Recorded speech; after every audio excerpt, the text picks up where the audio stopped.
Hi, AP Scholars. Today I'm going to be talking with you about the anatomy of the AP Language and Composition exam. So you have a little bit of a sense of what you're getting yourself into here come May.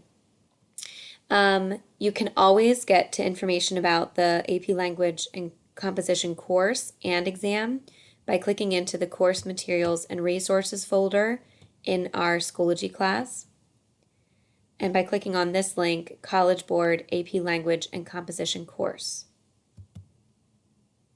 Once you arrive at that page, you'll see that there are two tabs at the top of the page, one about the course and one about the exam. You're more than welcome to take a look at the information provided here about the course. If you scroll down, you'll see the very important information that your exam date is Wednesday, May 12th at 8 a.m. If you do not already have this on your calendars, you should go ahead and take a moment to add this to your calendar now. If you scroll down a little bit further, you'll see that there is information provided about the course units here. You're welcome to, of course, peruse those, but please note that some of our units might not align exactly with the suggested outline here, or you might find that we cover different things in a different order.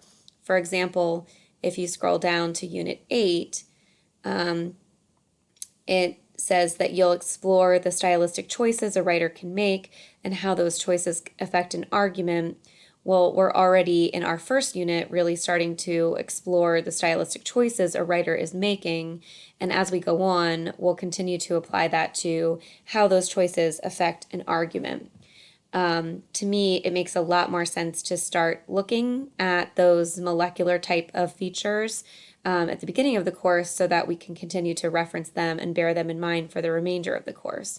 But that deviates slightly from the suggested outline from College Board. Keep in mind that AP teachers have kind of free reign from College Board to be able to reorder these units or to make kind of their own outline of units as well. We're going to spend most of our time here today together under this tab, the About the Exam tab, so we can jump on over there.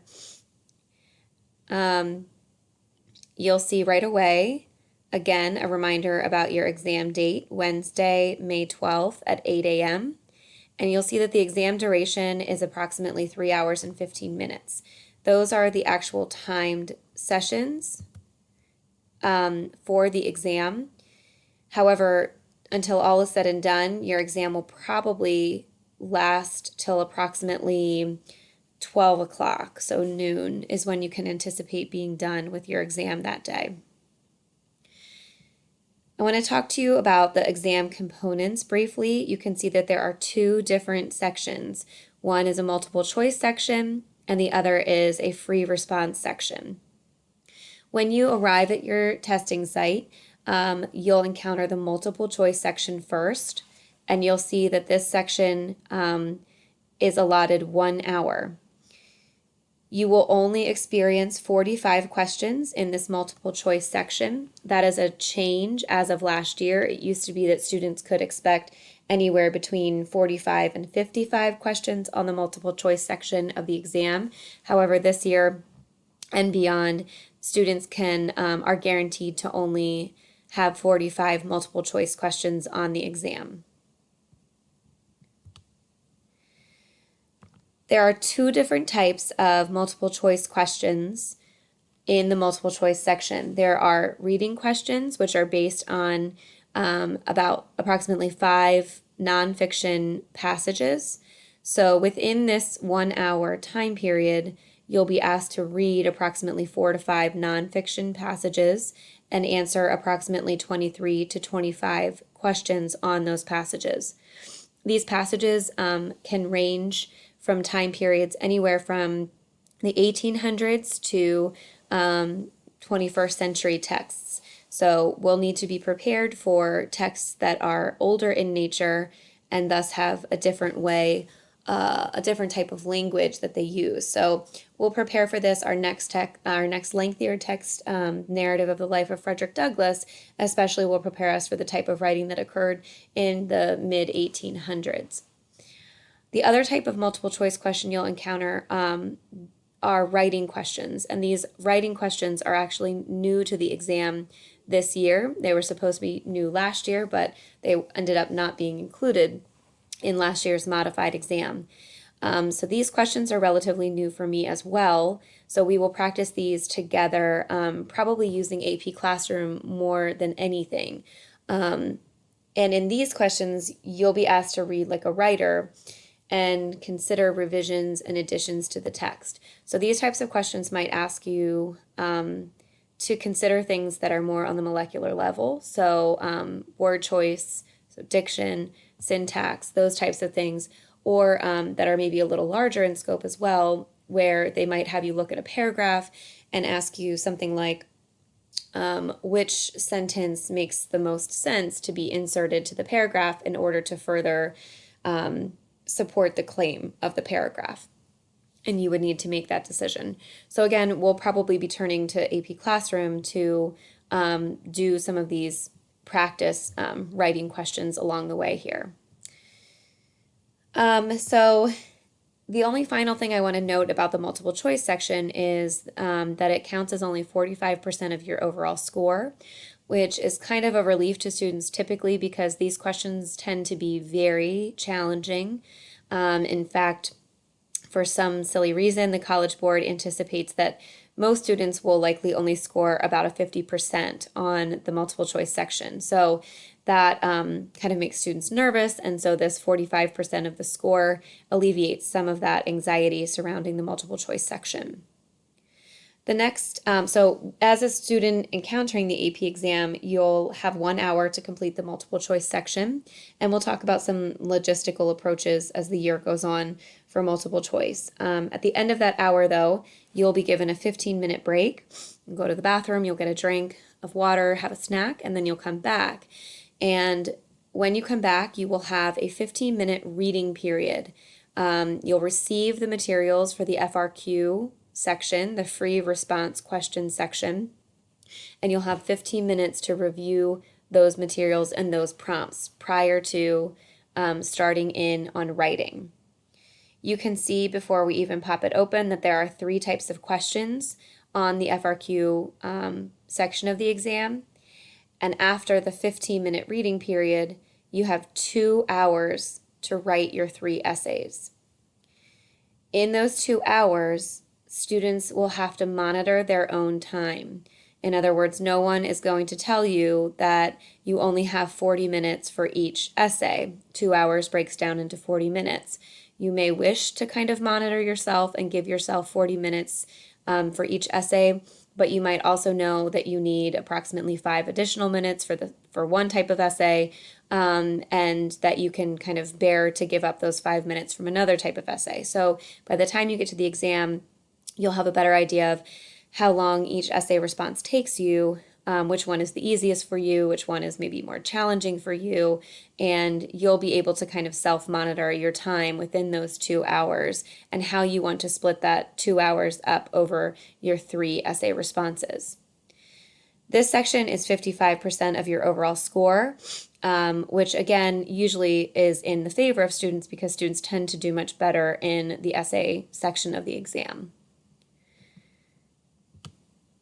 So there are 3 different essays on the essay section or the FRQ section.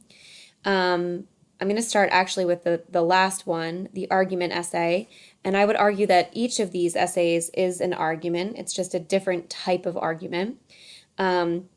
Wherever you have a thesis statement, whether it be a thesis statement about a literary work in a literary analysis, or if you have a thesis statement about a rhetorical situation for a rhetorical analysis, or if you're writing, a research paper and have a strong argument thesis, you're making an argument. So it just depends on what kind of essay you're writing, but really everything is an argument.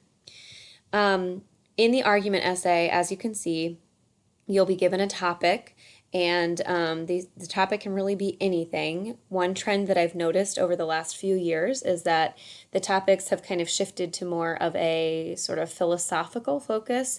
So more of a musing type philosophical issue that you would be responding to and formulating an argument about. The challenge with the argument essay is that all of your evidence that you include for the argument essay comes just from your knowledge of the world around you.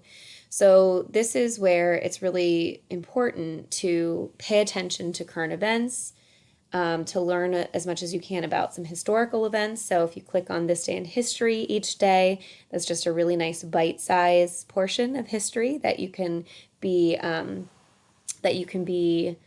looking at each day. And just the folder for additional reading and watching and listening that we have been noting since the beginning of the year in the Schoology course is also really helpful for this. So the more you can kind of absorb this year about what's going on in the world around you, or the information you can take from the sources that you're viewing on a regular basis, or the texts that we read this year, all of those things are things that you can draw on for your evidence in your argument essay. Similar to, but slightly different from the argument essay, is the synthesis essay. Again, you're going to be given a particular topic, but instead of kind of coming up with the evidence from just the world around you for this essay, you can see that you'll be given 6 to 7 texts about the topic, which gives you insight into the conversation that's already going on about the particular topic that you are going to be asked to write about. You can, of course, bring in evidence of your own in addition to those 6 to 7, what's offered in those 6 to 7 texts, but you must cite at least 3 of the sources to support your thesis about the given topic. So some students gravitate toward the synthesis essay because they are kind of given a foundation for what's going on in this essay, while some students kind of gravitate to the argument essay because they prefer to kind of provide their own evidence instead of being given it. One thing to note in the synthesis essay is that there is almost always a visual component or a visual source, and almost always a quantitative source like a chart or a graph or something like that. The final type of essay is the rhetorical analysis essay. So essentially what we've been doing with our fine line essays is what you're going to be asked to do for a rhetorical analysis essay. As you can see, you'll read a nonfiction text. This is usually in the form of an essay or a letter or a speech. And you'll analyze how the writer's language choices or stylistic choices contribute to the intended meaning and purpose of the text. So this is where what we are working on outside of class comes into play this week, where we're starting to look at the rhetorical situation and how that situation influences the choices that a writer makes, and vice versa, how the choices that the writer makes are bearing in mind the rhetorical situation in which the writer or the speaker is working. So as I mentioned in my video for the beginning of the week, that work you've done outside of class this week is so foundational to this course. The rhetorical situation is something that we'll continue to look at in almost everything that we do from here on out. So that type of work should really prepare you well for the rhetorical analysis essay that you'll encounter on the exam. Okay, folks, that is just kind of what I've been calling the first layer of the exam onions, so to speak. So we sort of peeled off the first layer of its anatomy, and as we move forward, we'll start to look at things like the scoring rubrics and the types of prompts that you'll encounter for all 3 of these different types of essays, and we'll start to do some test prep practice. We'll go into AP Classroom and do multiple choice questions. You'll respond to free response questions in class and probably in AP Classroom as well. So if you have any questions about the anatomy so far, let me know. Otherwise, we'll continue to look at the exam components and a more detailed look at the exam as we go along and as we start to practice and prepare for it. I hope you all are having a good week. As always, if you have any questions, please feel free to reach out to me. Once you end this video, I'm going to ask that you complete the check quiz for the exam overview that you'll find in the Schoology folder. Thanks, everyone. Have a great day.